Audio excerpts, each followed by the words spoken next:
Hello and welcome to another episode of the Investor Financing Podcast.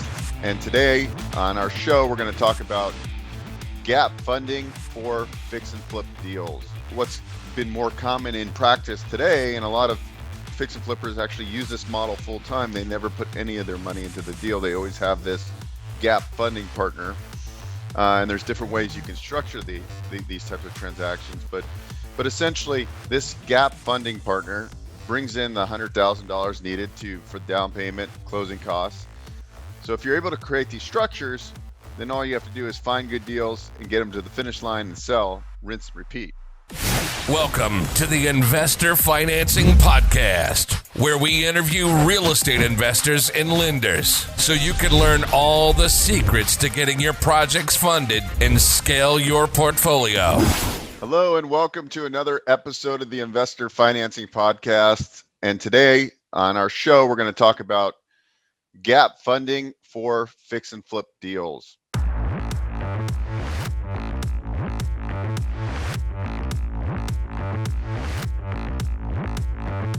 So how does gap funding work? What is gap funding?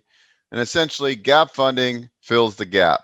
You have your hard money or your fix and flip loan, and then you need the down payment and the carrying costs and some of the closing costs, maybe with the gap funding, with the gap funder, right? So you often hear this term now called gap funding or gap funds. So I wanted to do a short episode on what is gap funding and how it could maybe help you out, and some structures that I see other fix and flippers and real estate redevelopers using to raise funding to fund and complete these projects. You're listening to the Investor Financing Podcast. We'll be right back after this break. And now a word from our sponsors. Want to save money on your taxes? Cost segregation is a strategic tax planning concept that saves money by deferring federal and state taxes through accelerated depreciation. Get a free benefit analysis today. Please visit costseghub.com for more information on cost segregation and all of our cost recovery services that can put more cash flow in your pocket. So traditionally, you have a fix and flip loan or a private loan that's going to lend you 80 to 90% of the purchase price and 100% of the repair costs, or maybe 80% of the purchase price, 75% of purchase price, 100% of the repair costs. Whatever your terms are for that particular project, you need that down payment of 10, 20% plus closing costs, plus 6 months or 12 months of carrying costs. So let's just say you need an additional $100,000 after you crunch your numbers. Well, what's been more common in practice today, and a lot of fix and flippers actually use this model full time. They never put any of their money into the deal. They always have this gap funding partner. And there's different ways you can structure these types of transactions. But essentially, this gap funding partner brings in the $100,000 needed for down payment, closing costs, and payments, right? The payments need to be made during these fix and flip loans, so you have an interest-only payment due. So a common model is you'll see this 80 or 90% fix and flip loan with 100% rehab. They still need $100,000 or whatever that number is. They go out to the marketplace of their people they know, maybe people that know, like, and trust them, and they make a proposal to them to be the gap funder on this. And the gap funder could have a recorded second deed of trust on the property, or sometimes it's just a joint venture agreement between their business and the business entity buying the property. Obviously, the securitization of these type of deals need to be negotiated, and people need to know how to structure them properly to safeguard, their loan.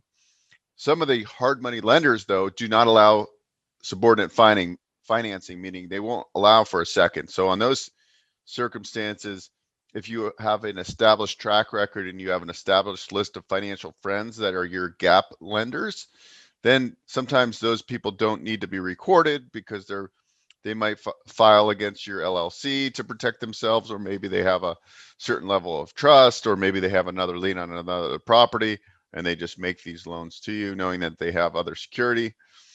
But that's a common practice.